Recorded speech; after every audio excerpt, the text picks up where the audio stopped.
The courtroom went silent the instant her laughter rang out. A sharp, mocking sound aimed directly at the disabled veteran seated across from her. She laughed at his legs, at his pain, at the life he lost in service. Cameras stopped. Even Judge Judy froze.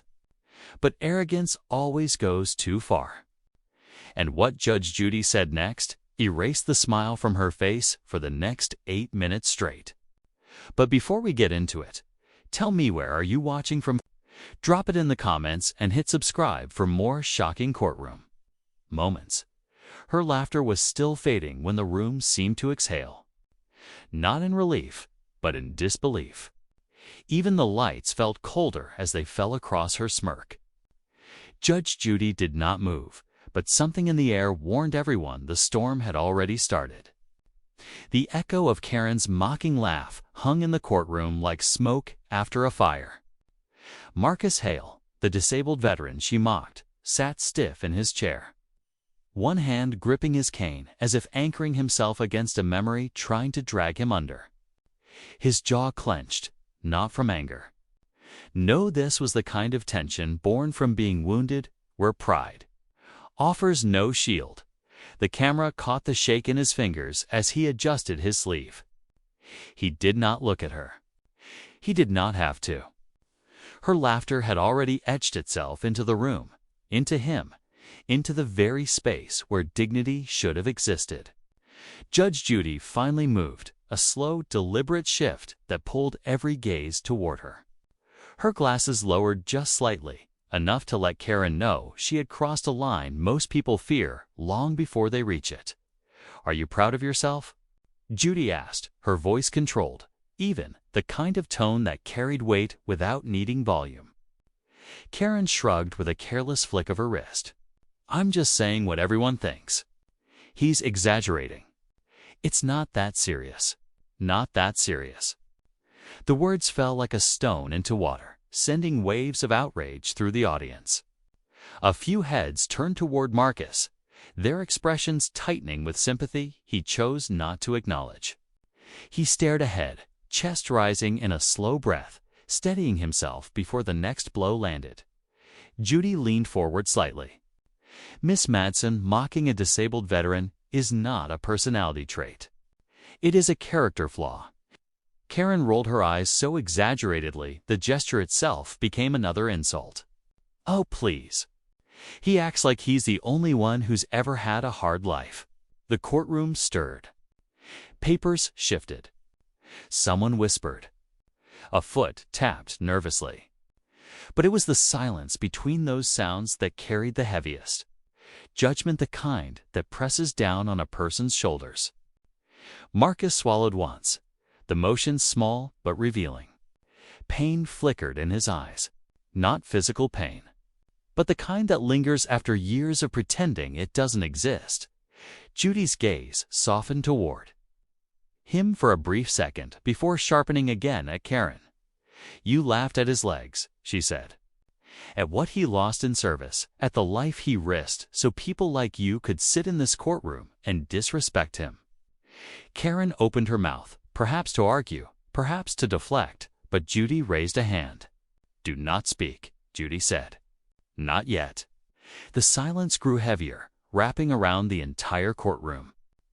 Then Judy turned her attention back to Marcus, her voice gentler now, but steady. "Tell me exactly what she laughed at." Karen's smirk faltered. Her fingers tightened, and for the first time, fear flickered in her eyes. Marcus did not speak right away. He simply lowered his gaze. Not in shame, but in the quiet calculation of a man deciding which truth would hurt least to say aloud.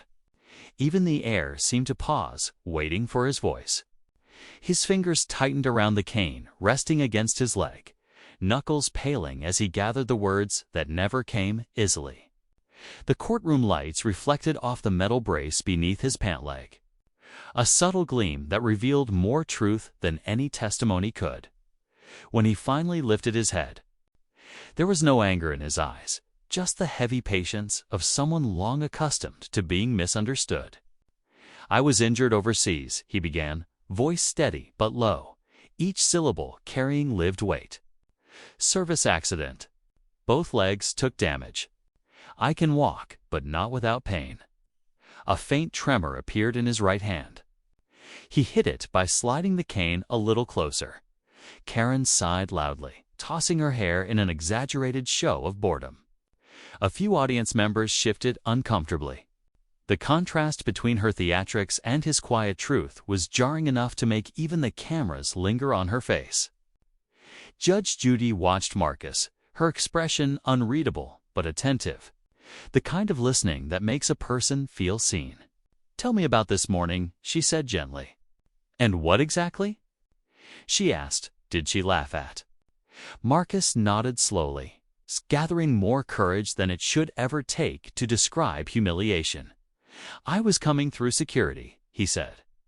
My leg locked up a little. "Happens sometimes." I paused to stretch it. She was behind me. Karen smirked as if remembering a private joke. Marcus inhaled. She said, "Great. This is going to take forever," and laughed. Then she said, "I should get a fast pass lane since I walk like a dying turtle." A sharp inhale swept through the courtroom. A single collective breath pulled tight with discomfort. Marcus blinked hard, eyes glossing for half a second before he steadied himself again. "It is not the first time I have heard something like that," he admitted, "but it still stings. You try not to let it. You try to pretend it does not matter. But it does." Karen finally snapped. "Oh, please. That is not what happened." He is twisting it to look pathetic. Judy held up a finger before Marcus could respond. "Miss Matson, you will speak when I allow you to. Right now, you are digging a hole with a very small shovel." Karen's mouth snapped shut.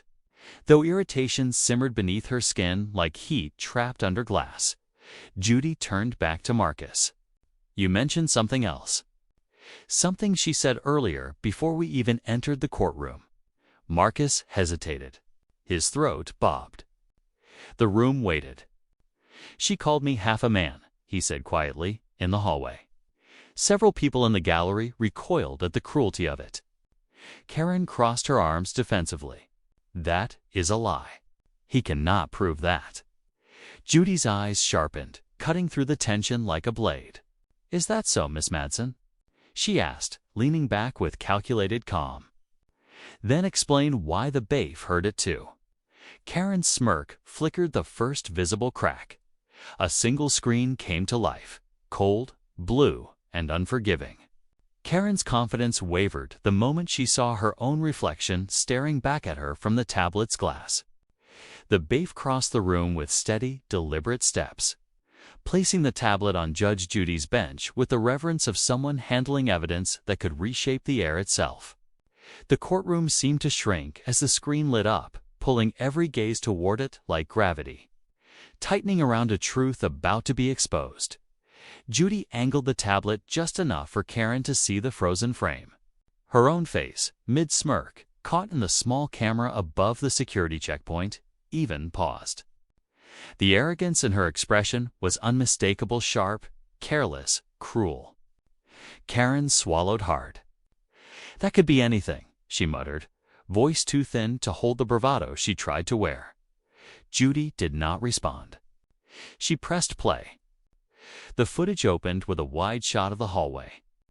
Marcus moved slowly into frame, his gait uneven but steady, his hand gripping the rail as his leg momentarily locked. The ambient noise, the hum of lights, low chatter felt like static behind something more painful. Then the audio caught it. Her laugh, clear, sharp, ugly. The kind of sound that did not age well when paired with truth. "You walk like a dying turtle." Her recorded voice echoed, bouncing against the courtroom walls with a coldness more real than any accusation. A murmur rippled through the audience. Some looked at Marcus with softened eyes. Others glared at Karen with visible disgust. Even the cameras lingered, hungry for her reaction. Karen shifted in her seat, face flushing as the footage continued. She appeared behind Marcus, rolling her eyes, mimicking his limp in an exaggerated, mocking stride. Gasps followed, a chorus of disbelief. The camera zoomed in on her expressions, so pleased with herself, so sure no one was watching. Judy watched the entire clip without blinking. Her stillness was almost unnerving, like a judge carved in marble waiting to deliver a sentence not yet spoken. When the footage ended, Judy lifted her eyes, not to Marcus, but directly to Karen. The silence between them stretched thin. Trembling with unspoken judgment, "Do you have anything to say for yourself?"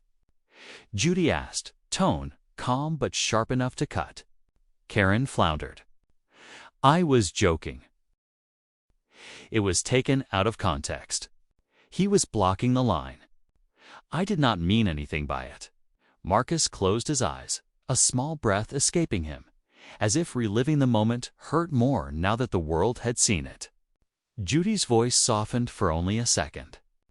"Mocking someone's pain is not a joke, Miss Matson. It is cruelty." Karen opened her mouth again, desperate for a foothold in a collapsing defense. "You do not understand." Judy raised one hand, stopping her mid-sentence. "Save it." She tapped the tablet once, the screen dimming like a stage light fading after an act too disgraceful to applaud. "You will need those words soon," she said, folding her hands, "because the excuses you are about to give will decide the rest of this case." Karen started talking before Judge Judy even looked at her. Words spilling out fast, frantic, loud like someone trying to outrun the truth that had already caught up. "It was a joke. Just a joke," she blurted, voice shaking with a desperation her posture tried to hide. Her hands fluttered in the air as if she could physically push her excuses into something that resembled logic. "People joke all the time. He is taking it way too seriously." The audience stiffened. The tension twisted tighter. Judge Judy did not respond immediately. She simply blinked once, her silence acting like a mirror Karen clearly did not want to look into. Karen pressed on. "And besides, he was holding up the line. What was I supposed to do? He takes forever because of—" She gestured vaguely at Marcus's legs. Marcus's jaw shifted. Not anger, not embarrassment. Something deeper, something a person feels. When their dignity is dragged out for public inspection, Judy raised a single eyebrow. "Miss Matson, that is your explanation." Karen doubled down, voice climbing. "He misunderstood me. People misunderstand jokes all the time. And actually, he was being rude first." The courtroom reacted with a low wave of incredulous murmurs. Marcus frowned.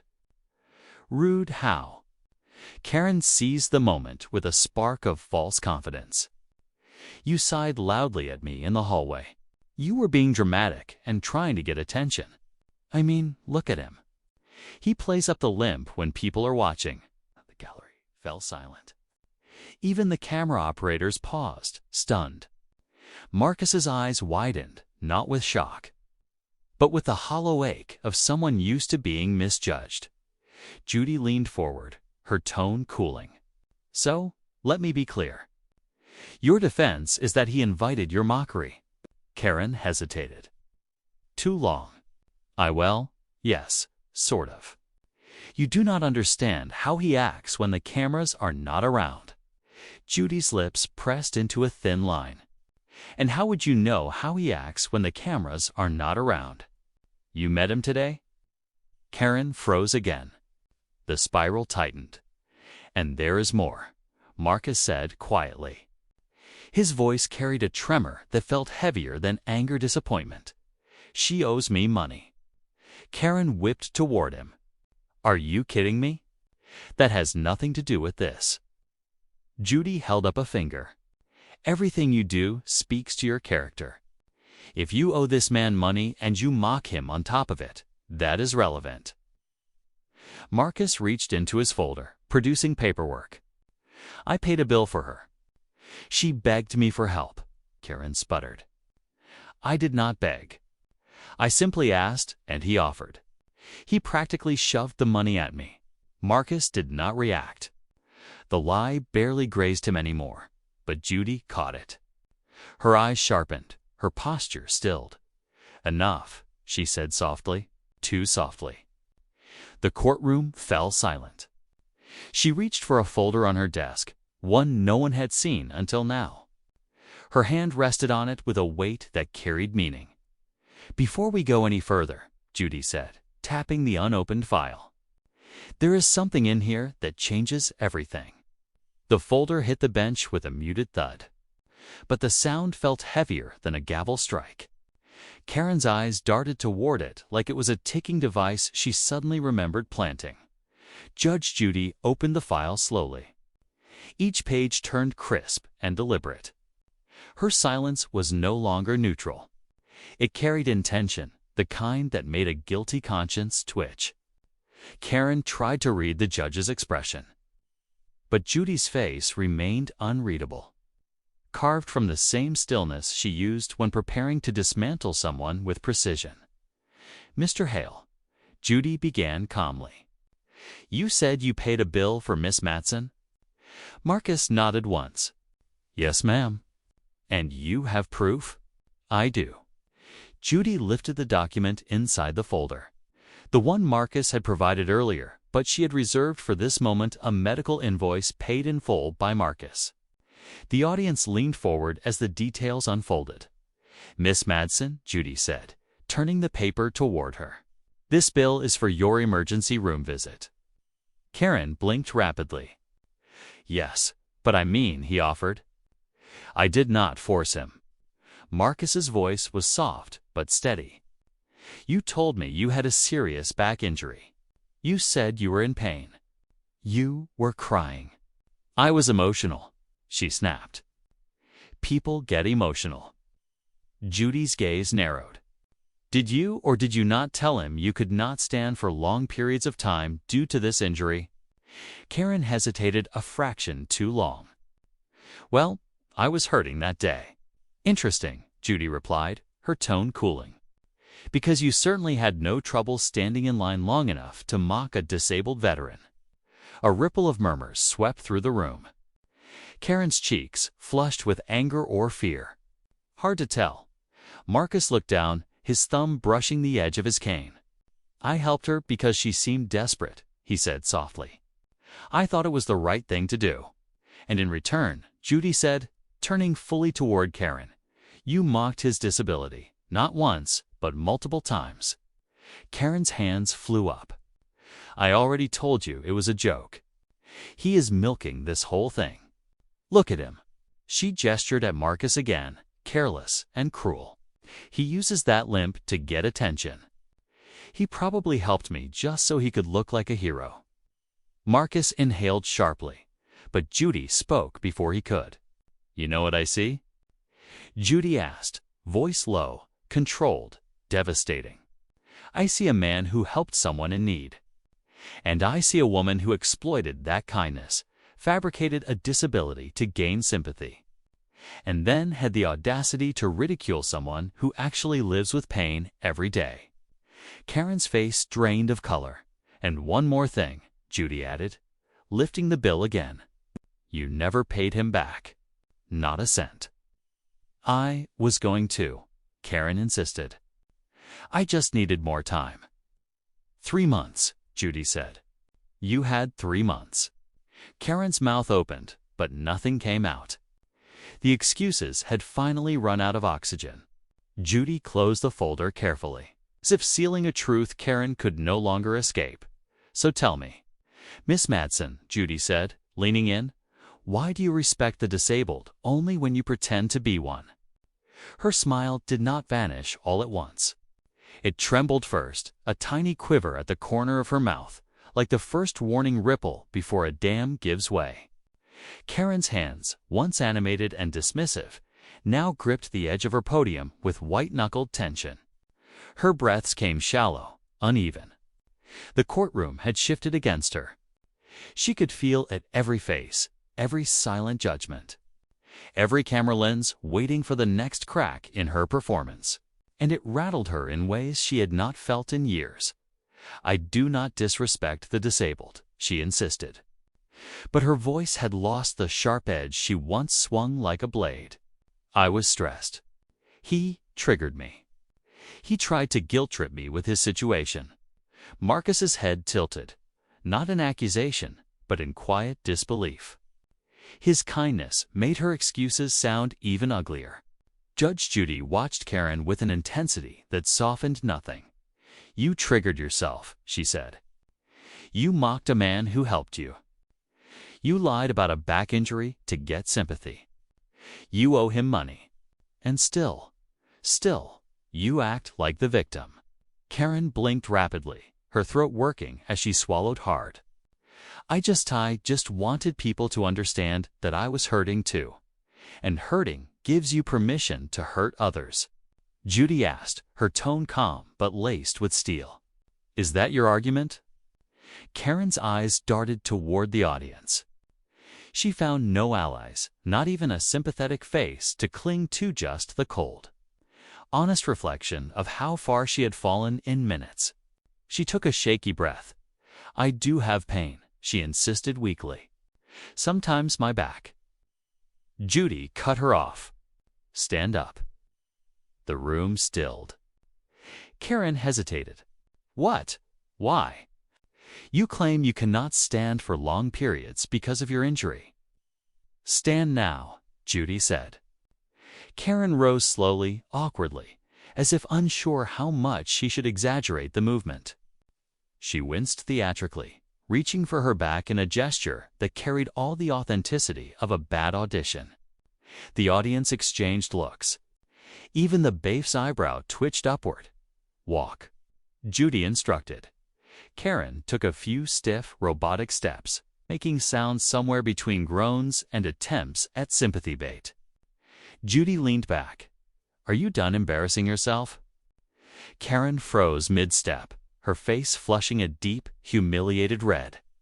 She lowered herself into the chair too fast, the supposed back pain forgotten in her rush to escape scrutiny. Marcus looked away, his discomfort palpable not from her theatrics, but from watching someone unravel in real time. Karen's voice cracked. You are all acting like I am a monster. I am not.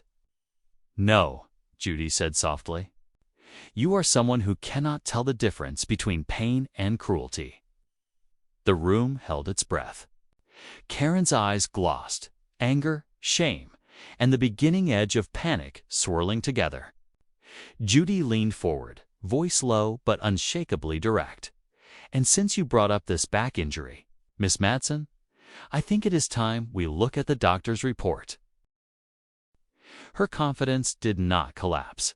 It eroded. One flicker in her eyes, one tremble in her lips, one breath too sharp. The courtroom watched the beginning of a crumble she could no longer hide.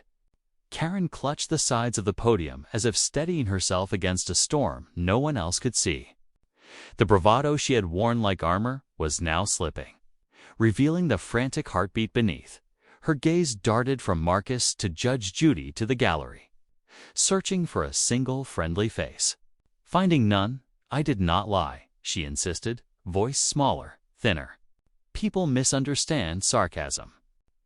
That is all this is. But the words fell flat. Even she heard it. Marcus did not speak. He did not need to. His steady, wounded presence was louder than any rebuttal.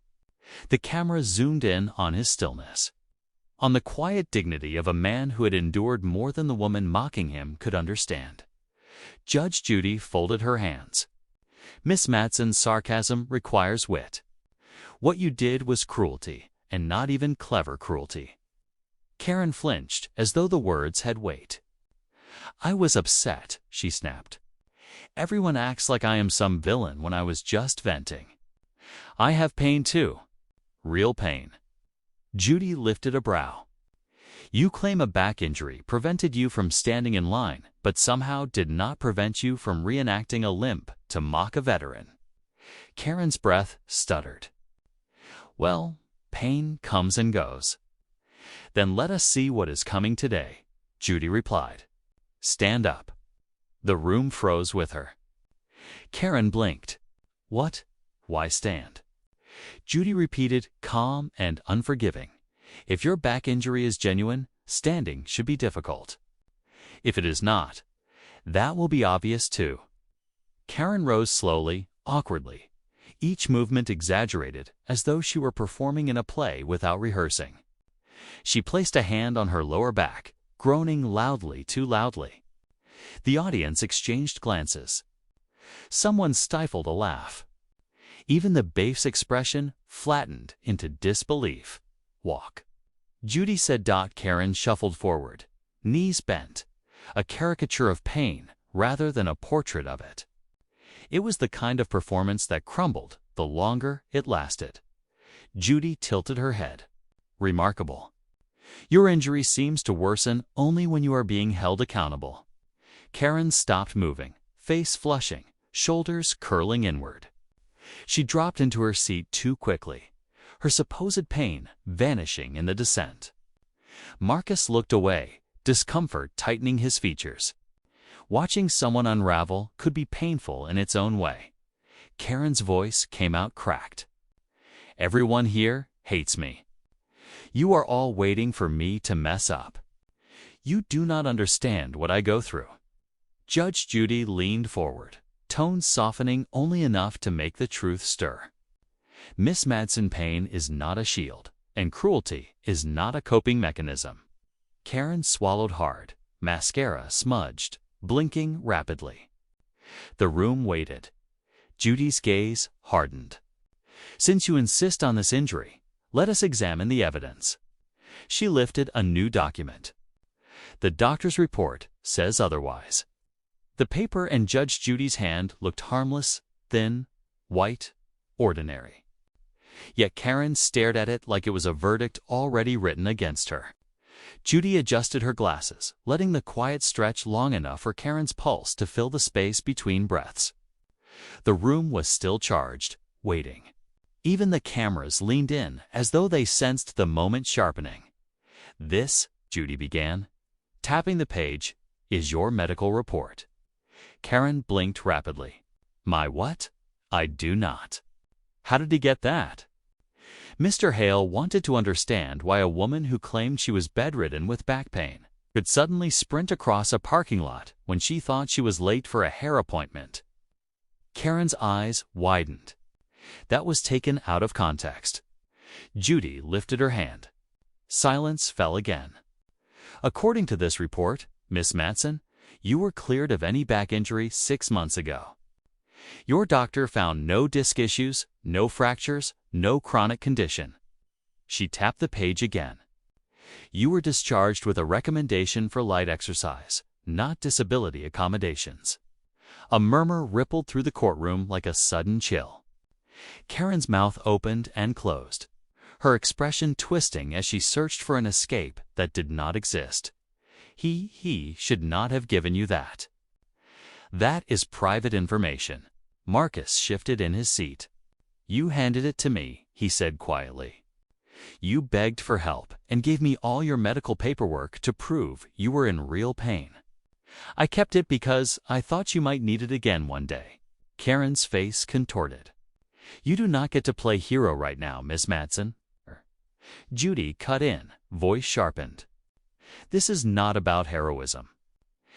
This is about credibility. Karen's breath came faster now. Her facade, so carefully rehearsed, was unraveling thread by thread. I do have pain, she insisted, voice trembling dangerously close to sobs. Everybody has pain. Pain and dishonesty are not interchangeable, Judy replied. You claimed a disability you did not have. You used it to get sympathy, money, and special treatment. And then you mocked someone who lives with a legitimate disability every day of his life. Karen's chin quivered. I did not mean to hurt him. I get overwhelmed. People do not understand that. Judy's gaze softened, but only for a heartbeat. You may be overwhelmed, but that does not justify cruelty. Karen pressed her palms to her forehead, her breath jagged. The courtroom watched her crumble. the weight of her lie settling on her shoulders like wet stone. Marcus looked at her for the first time without anger, only weary sadness. "I tried to help you," he said quietly. "I thought you were in real pain." Karen's body sagged, as if those words hit harder than the evidence. The silence that followed was thick enough to feel Donaldsley set the report down slowly. "Miss Madsen, the truth has been spoken plainly.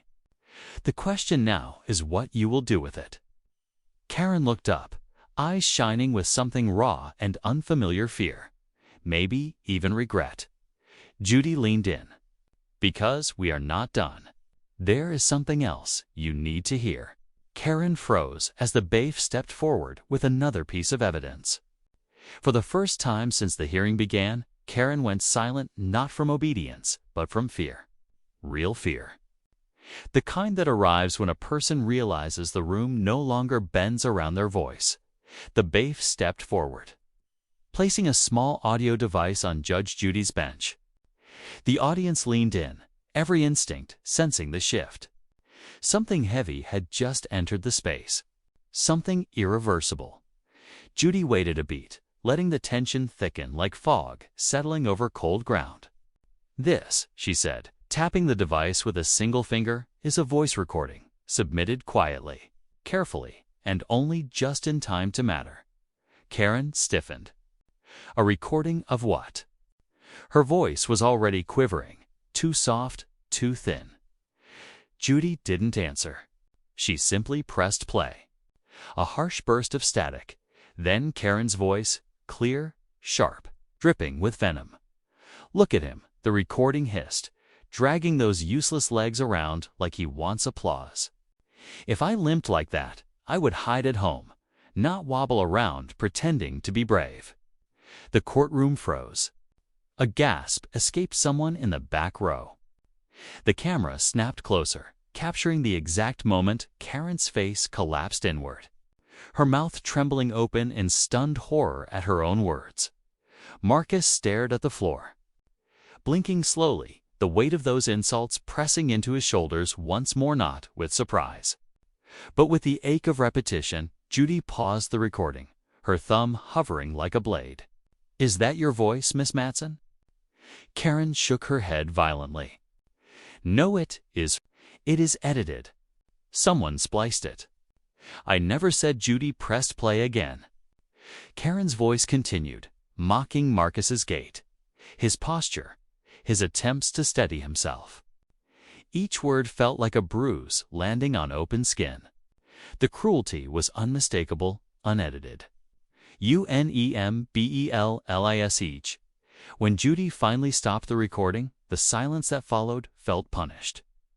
"Do you stand by your statement?" Judy asked softly. Karen's lips trembled. She looked small.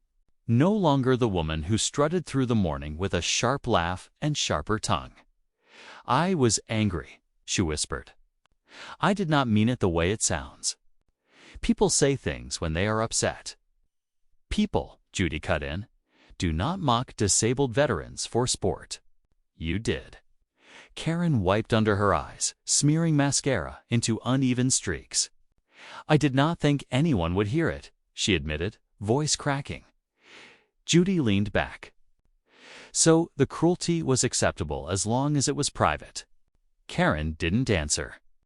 The power in the room shifted fully, undeniably. Marcus no longer looked like the wounded party waiting for justice. He looked like the moral center around which the entire courtroom now revolved.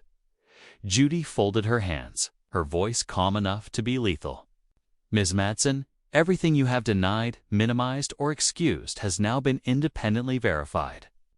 Karen's shoulders curled inward, and she snapped her head up, eyes wide. Judy lifted a final sheet of paper. "Because this isn't the only message you sent 2 days ago. You recorded another one, mocking his legs again." Karen's breath hitched. The courtroom held still, waiting for the next collapse. Karen did not breathe at first. She simply stared ahead, frozen like someone watching the floor crack beneath them, knowing the fall is coming and there is nowhere left to step. Judge Judy's finger hovered over the device again, but she did not press play this time. She let the silence sit, thick, unforgiving, swallowing the room whole. The recording still echoed in the minds of everyone present, the venom in Karen's voice hanging in the air long after the sound had stopped. Marcus shifted, his hand tightening on his cane.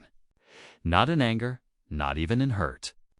Just the exhaustion of a man who had lived with judgment for so long that hearing it out loud did not surprise him anymore, only saddened him. Judy finally spoke, her voice soft but carrying the weight of a verdict not yet delivered. "Miss Madsen, these recordings total 8 minutes. 8 minutes of mocking a man's disability. 8 minutes of cruelty that no excuse can soften." Karen's shoulders quivered. Her mascara streaks darkened as tears welled, not yet falling, caught between denial and the first tremor of genuine fear. "I did not think anyone would hear them," she whispered. A collective breath stirred across the gallery. The kind of sound people make when witnessing someone confess to the wrong thing entirely. Judy leaned forward. "That," she said, "is precisely the problem." Karen flinched. "You were not sorry," Judy continued. "You were careless. You were cruel. You did not expect consequences." The silence that followed was suffocating.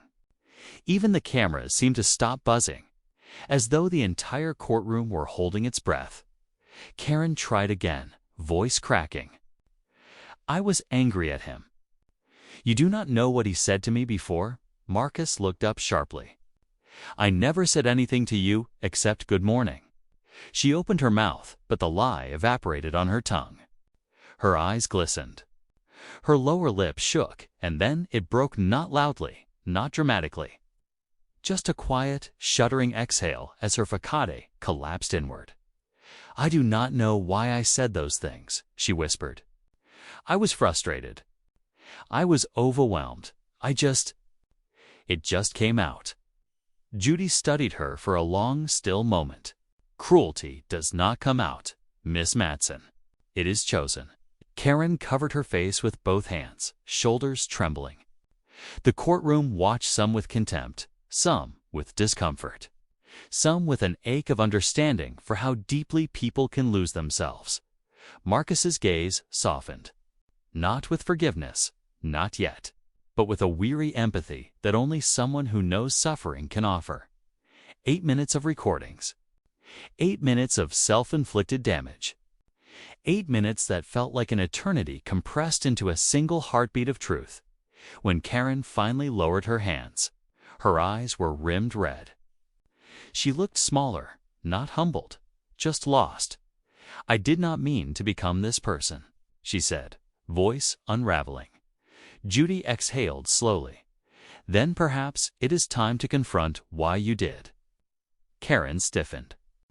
Judy lifted another file, one she had not opened yet. "Miss Madsen, there is something deeper here. Something you have not told us." Karen's eyes widened as if recognizing the file and fearing exactly what was inside. She didn't speak at first. She stared at the unopened file on Judy's bench as though it held the last piece of her armor. One she knew would splinter the moment it touched the light. The courtroom held its breath while Karen's composure slipped inch by inch. Her fingers twitched, grasping at the podium like she needed something solid to keep herself from unraveling. Her voice, when it finally emerged, was barely audible. "I do not know what is in that file," she whispered. But the tremor in her tone betrayed her. Judge Judy didn't break eye contact. "Then let me help you remember." She opened the file slowly, deliberately, as though peeling back the layers of a person who had spent years burying truth beneath bravado. The rustle of paper was louder than any gavel strike. Karen swallowed hard. "This," Judy said, lifting the first page, "is a written statement you made 6 months ago, filed with your workplace HR department." Karen's face drained of color. Marcus straightened in his seat, attentive now. "Sensing the shift in direction, you reported," Judy continued. that a coworker criticized your performance, and you responded by accusing him of ableist discrimination. He was later cleared. You were not. Karen's lips parted. No words came. Judy lifted the next page. 3 months ago, you claimed a gym trainer refused to help you because of your injury. Video evidence later showed you running on a treadmill with no signs of impairment. A ripple of unease moved through the courtroom. And 2 months ago, Judy said, voice sharpening, you told your landlord you needed a rent extension because your back disability made it hard to work. Yet you were seen dancing at a street fair that same weekend. Karen winced as though struck. Her tears came again, but not with the dramatic flair of earlier. These tears were different, tongue-controlled, genuine. Marcus watched her quietly, unsure whether to pity her or protect himself from her unraveling guilt. I wasn't trying to scam anyone, Karen cried softly. I just needed people to pay attention, to care. Judy's tone softened, not forgiving, but human. Miss Matson, everyone needs care, but you demanded it through manipulation, and you hurt people to do it. Karen shook her head violently, gripping her chest. I didn't know how else to. How else to make people see me?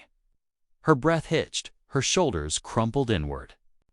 She looked less like the arrogant woman who mocked a veteran and more like someone breaking open under the weight of her own neglected wounds. Judy leaned forward. Then let me ask you something, and I want the truth, not the persona you've been performing. Karen blinked through tears. Why him?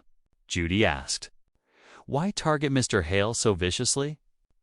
Karen hesitated, a long, trembling pause. Because, she whispered, her voice fragile as glass. He reminded me of someone. Judy's brow lifted. Who? Karen's lips quivered, her gaze falling to the floor as though pulling the answer from a place she never meant to revisit. My father, she whispered. The room shifted, not in judgment, but in stunned, heavy silence as her mask finally cracked open. The mention of her father didn't just shift the room, it detonated something inside her. Karen's body folded inward, as if saying his name pulled a thread she'd been afraid to touch for years. Judge Judy didn't rush her. She let the silence expand, giving Karen room to breathe, through to break. Marcus watched her cautiously, sensing the shift but unsure where it would land. Judy spoke gently, but with purpose. Explain, she said. Why did Mr. Hale remind you of your father?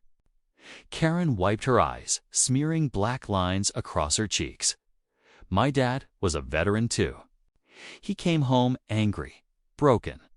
He took it out on everyone, especially me. Her voice trembled, but she pressed on, words tumbling like stones she'd carried too long. He yelled. Every day he told me I was useless, that I slowed him down. He hated how much help he needed. And her voice cracked. I was a reminder of everything he'd lost. Marcus shifted, something softening in his eyes. Karen caught her breath, but the next sentence pushed itself out like it had been waiting in the dark for years. When I saw Marcus limping, it felt the same. The same walk, the same sound of pain, and I felt all that anger again, all that fear. Her hands trembled. So I pushed it away. I tried to feel strong instead of scared. And the only way I knew how was to mock it, to mock him. It wasn't justification. It wasn't an excuse. It was a confession. Judge Judy nodded slowly, not condoning, not condemning, just absorbing. So you turned your trauma outward, she said quietly, on a man who shared none of the cruelty you lived through. Karen's breath hitched, and she nodded desperately. I didn't want to hate him. I didn't want to think about my dad at all. But the moment I saw him, everything came back, and I didn't know how to stop it. The gallery shifted with discomfort. Some viewers softened, others hardened. Pain could explain, but it could not absolve. Judy's tone remained steady. You should have sought help, Miss Madsen. Instead, you inflicted the same harm that once hurt you. Karen squeezed her eyes shut. I know, and I can't take it back. Marcus inhaled, visibly moved. I'm sorry you went through that, he said gently. But I didn't deserve to be punished for it. Karen met his eyes, and for the first time, she didn't look defensive, just broken. No, she whispered. You didn't. Judy allowed the moment to settle before lifting a new set of documents. There is more, she said quietly. Something Mr. Hale submitted privately. Something he hesitated to reveal. Karen blinked. What? What else could there be? Judy slid the papers forward. Screenshots, she said, of you messaging neighbors, coworkers, even online groups, telling them your disabled veteran neighbor was harassing you. Karen's lips parted. Those were just... You used his disability to gain sympathy, Judy said, voice firm now. You weaponized his struggle to make people care about you. The courtroom stiffened. Marcus bowed his head, devastated. Karen began to sob quietly, uncontrollable. I did it, she whispered. Because every time I saw him, I saw the father who never loved me. And suddenly, the meaning of everything before it shifted. Karen's confession didn't land like a twist, it landed like a wound reopening, raw and unfiltered. Her body sank against the podium, as though the memories themselves had weight. Judge Judy didn't speak immediately. She didn't have to. The shift in the courtroom was palpably slow. It's collective exhale from people witnessing, not arrogance. But the bruised underbelly beneath it, Karen wiped at her face with trembling fingers. My father came home from deployment, and he was different. He never talked about it. He just carried anger like it was the only thing he brought back in one piece. Her voice faltered, but she pushed through it. He yelled at me for everything. The way I walked, the way I breathed, the way the floor creaked when I stepped on it. He said I was too slow, too weak, that I was a burden just like he felt he had become. Karen swallowed hard. The admission seemed to strip another layer from her defenses. Every day he reminded me he didn't want help, but he needed it. And he hated that I saw him struggle. The audience watched her differently now, with simple sympathy, but with a deeper understanding of the fractures in her voice. Marcus listened carefully, the pain on his face reflecting not judgment, but recognition.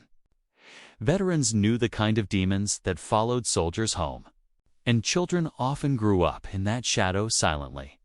Karen hugged her elbows tightly across her chest, a posture that made her look smaller than she had at any point in the trial.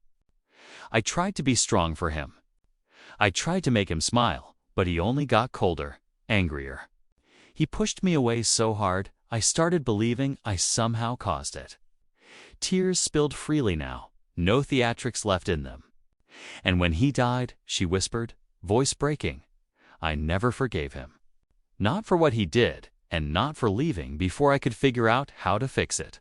The courtroom stilled under the weight of that revelation. Judge Judy's tone softened, calm but unrelenting.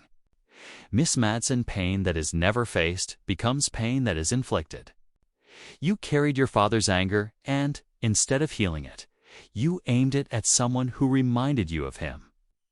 Karen nodded miserably. Marcus didn't deserve it. I know that now. I didn't know how to stop feeling like that scared kid every time I saw him. Marcus inhaled slowly, his voice steady when he finally spoke. Your father was hurting, but so were you. That doesn't excuse what you did to me, but I understand why you felt triggered.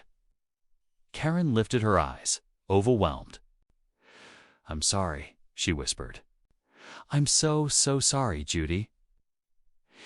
Judy let the moment settle, a delicate balance between accountability and humanity.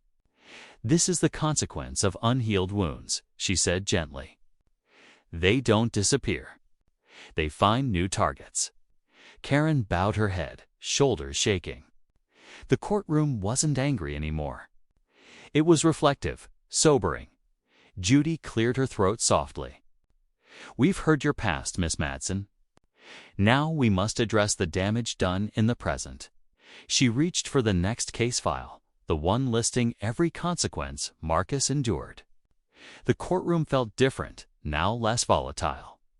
More solemn if everyone present understood that justice wasn't just coming. It was gathering itself, preparing to land with the weight of everything that had been spoken. Judge Judy lifted the newest file, its pages thick with notes, statements, and timelines. Her eyes scanned the contents with measured calm, the kind that signaled not anger, but inevitability. "Mr. Hale," she said gently, "I want you to explain in your own words how Miss Madsen's actions affected you." Marcus shifted slightly, tightening his grip on the cane he never drew attention to. It wears you down," he said softly. "When someone mocks something you live with every day, something you fought to overcome." The camera closed in on him, on the vulnerability behind his steady composure. "I've spent years trying to rebuild my confidence," Marcus continued. "To walk in public without feeling like people are staring. Most days, I do okay. But when she laughed at me, when she mocked my legs, it took me right back to the hospital, to rehab, to the nights wondering if I'd ever walk again." Karen closed her eyes, tears streaming silently. Marcus inhaled. "I know she doesn't know my history, but the thing about mockery," his voice strained, "is it hits wounds you don't see." Judy nodded slowly. "And the lies she spread, the messages accusing you of harassment." Marcus's throat tightened. "That was worse," he admitted. "Neighbors stopped talking to me. People looked at me like I was dangerous." Karen felt like she'd done something wrong just by existing. She let out a quiet sob, her body folding as Marcus' words cut deeper than any evidence ever had. "I didn't want revenge," Marcus said softly. "I just wanted it to stop. I wanted dignity, that's all." Judy closed the file with a soft thud that carried the weight of everything said so far. "Miss Madsen," she said, turning to her, "the cost of your cruelty is not measured by your intentions or your excuses, or even your pain. It is measured by the impact you leave on others. You left this man feeling unsafe, unwelcome, and unworthy." Karen shook her head through tears. "I never meant," she started, but Judy cut her off. "Meaning is irrelevant. Impact is everything." Karen's breath came in ragged pulls, her voice nearly swallowed by guilt. "I was hurting too," she whispered weakly. And instead of healing, Judy replied, her tone firm but not cruel. "You made someone else hurt for you." Those words landed like a verdict in themselves. Karen buried her face in her hands. Marcus bowed his head not triumphantly, but as someone finally released from carrying a burden he never deserved. The courtroom sat suspended in a heavy, reflective quiet. Judy straightened. "We are approaching the part of this hearing where consequences are decided not out of vengeance, but restoration, accountability." Karen looked up, eyes red and swollen. "So before I render judgment," Judy said, her tone sharpening, "you need to understand the full weight of what comes next." Karen's breath froze, as if she already knew the final reckoning was one step away. Judy didn't raise her voice. She didn't need to. The stillness in her posture, the deliberate settling of her hands atop the bench, was enough to make the entire courtroom brace itself. Karen's breathing was unsteady, shallow, as though preparing to hear a sentence she had already rehearsed in her nightmares. Marcus sat quietly, not triumphant, not vindictive, just waiting for closure. His dignity finally given room to breathe. Judy looked between them, her eyes sharp but deeply human. "Justice," she began, "is not revenge. It's accountability. And accountability, Miss Madsen, is something you've avoided for a very long time." Karen's fingers tightened around the podium. Her knees trembled. "Mr. Hale paid your medical bill," Judy continued. Money you accepted under false pretenses. You will repay him in full, Judy said, her tone unwavering. Every cent. Karen nodded frantically, tears spilling anew. I will. I'm sorry. Judy raised her hand. I'm not finished. Karen froze. You also owe him for the emotional harm you caused. For the humiliation, for the lies you spread, for turning his disability into a weapon. Karen opened her mouth, but no sound came out. Judy's voice remained controlled. Each word weighted with consequence. I am awarding Mr. Hale additional damage, symbolic but substantive. Marcus blinked, moved, yet stunned. He hadn't asked for compensation. He'd asked for dignity. And Judy knew that. And furthermore, she added, leaning forward, you will write Mr. Hale a formal letter of apology, reviewed by this court, and complete a mandatory empathy and behavioral accountability course specifically designed for offenders who engage in harassment. Karen sobbed harder now, her shoulders shaking uncontrollably.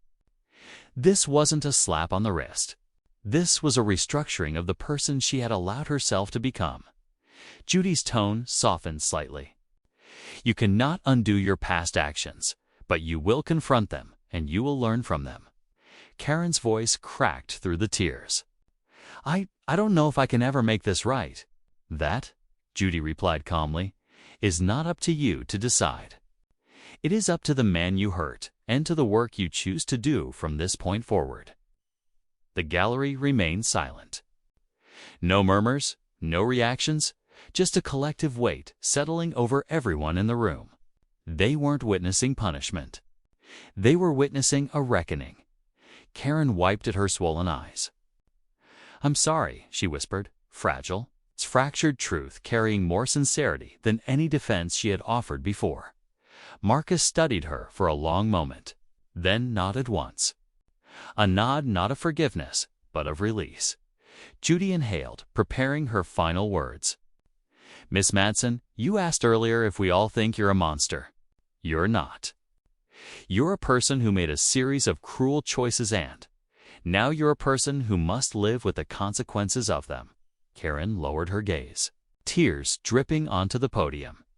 And in Section 15, Judy said, lifting her gavel comes the part no judgment can force. Only you can decide who you become after this. The gavel hovered. The room went still. Before we see how this ends, ask yourself, can a person truly change after causing this much harm? Or do consequences simply expose who they always were? The gavel remained suspended in the air, like a held breath caught between punishment and possibility. Karen stood trembling. Marcus sat steady, and the courtroom braced for the final note of a story that had stripped everyone down to truth. Judge Judy lowered the gavel slowly, letting it rest against the bench rather than striking it. The gesture was deliberate, an invitation to reflection rather than an end. Miss Madsen, she said, voice steady but gentler now. The court has spoken. But justice isn't only about the weight we assign to harm. It's about the weight we choose to lift after. Karen nodded, tearful and exhausted, her voice barely audible. I understand. No, Judy corrected softly. Not yet. But you can. Karen swallowed hard, eyes flickering toward Marcus with something that finally resembled humility. Beneath the shame, the faintest beginning of accountability. Marcus shifted forward slightly. Not out of obligation, but because his heart tugged him toward something unfinished. Judge, he murmured, may I say one last thing? Judy gave him a small nod. Marcus rose, bracing on his cane, carrying himself with the dignity of someone who refused to let pain define the measure of his character. The courtroom fell into reverent silence. I don't hate her, he said simply. I don't want her life ruined. I just want her to understand what words do, what mockery does, what someone already struggling hears when the world tells them they're less. Karen's breath shuddered. She covered her mouth to hold in a sob. Marcus continued, voice steady. Pain doesn't justify cruelty, but it explains why we need to be better to each other, not worse. He turned to Karen fully. You don't have to stay the person you were in those recordings. The words struck her harder than any verdict because they offered something she never expected. Permission to change. Karen lowered her face into her hands, crying softly.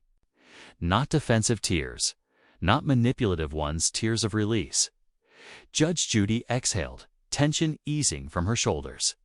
Mr. Hale, she said, your grace today is stronger than anything Miss Madsen tried to tear down.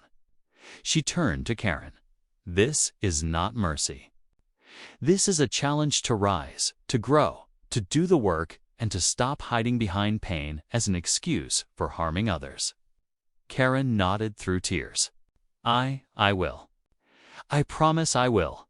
Judy lifted her gavel one final time, not as a weapon, but as a closing note to a lesson taught in truth and consequence.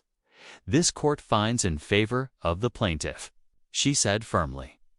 Repayment, damages, and mandated intervention programs will be enforced. Case closed. The gavel struck sharply, echoing through the courtroom like a cleansing breath. Marcus sat slowly, relief softening his features. Karen remained standing, tears steady, but no longer frantic, almost peaceful in the strange, painful clarity of accountability. As people rose to leave, the camera lingered on Karen's face. Not the face of a villain, but of a person humbled, cracked open. And standing at the fragile beginning of change, arrogance collapses quickly. But humanity rises only when we let truth rebuild.